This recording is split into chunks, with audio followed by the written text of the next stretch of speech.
তবে কি পারমাণবিক যুদ্ধের ঝুঁকিতে বিশ্ব? ক্রমে উত্তপ্ত হচ্ছে রাশিয়া যুক্তরাষ্ট্র সম্পর্ক।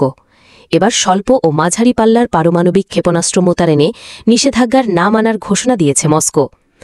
একতরফাভাবে এই চুক্তিতে থাকবে না ক্রেমলিন।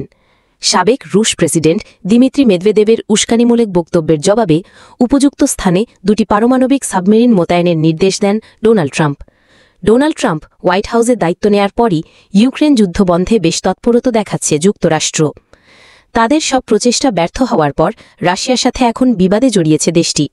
মার্কিন প্রেসিডেন্ট ডোনাল্ড ট্রাম্পের একের পর এক রুশ বিরোধী অবস্থানের পরও অনমনীয় পুতিন প্রশাসন। এবার ১৯৮৭ সালে সোভিয়েত যুগে হওয়া ইন্টারমিডিয়েট রেঞ্জ নিউক্লিয়ার ফোর্সেস ট্রিটি বা আইএনএফ চুক্তি থেকে বেরিয়ে যাওয়ার ঘোষণা দিল মস্কো। অর্থাৎ এখন থেকে স্বল্প ও মাঝারি পাল্লার পারমাণবিক ক্ষেপণাস্ত্র মোতায়েনে আর কোনো নিয়ম নীতি মানবে না তারা। মস্কোর দাবি, যুক্তরাষ্ট্র ও ন্যাটোর উস্কানির জবাবেই এই পদক্ষেপ।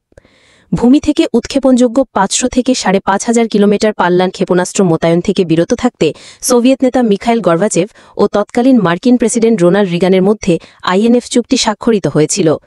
২০১৯ সালে অবশ্য রাশিয়ার বিরুদ্ধে চুক্তি ভঙ্গের অভিযোগ এনে সরে দাঁড়িয়েছিল তৎকালীন ট্রাম্প প্রশাসন। এতদিন পর এবার আনুষ্ঠানিকভাবে মস্কো একই সিদ্ধান্ত নিল। রাশিয়া আইএনএফের চুক্তির কোনো বিধিনিষেধ আর মানবে না।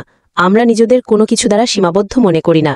এর অর্থ হল রাশিয়া প্রয়োজনে যথাযথ পদক্ষেপ নেওয়ার অধিকার রাখে।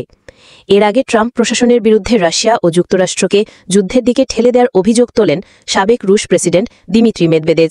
পাশাপাশি রাশিয়ার পারমাণবিক সামর্থ্য নিয়েও উস্কানিমূলক মন্তব্য করেন তিনি, যার জেরে উপযুক্ত স্থানে দুটি পারমাণবিক সাবমেরিন মোতায়েনের নির্দেশ দেন ডোনাল্ড ট্রাম্প। বিশ্লেষকরা বলছেন, রাশিয়া ও যুক্তরাষ্ট্র দুই পরাশক্তির পাল্টাপাল্টি উস্কানিতে বাড়ছে পারমাণবিক যুদ্ধের ঝুঁকি।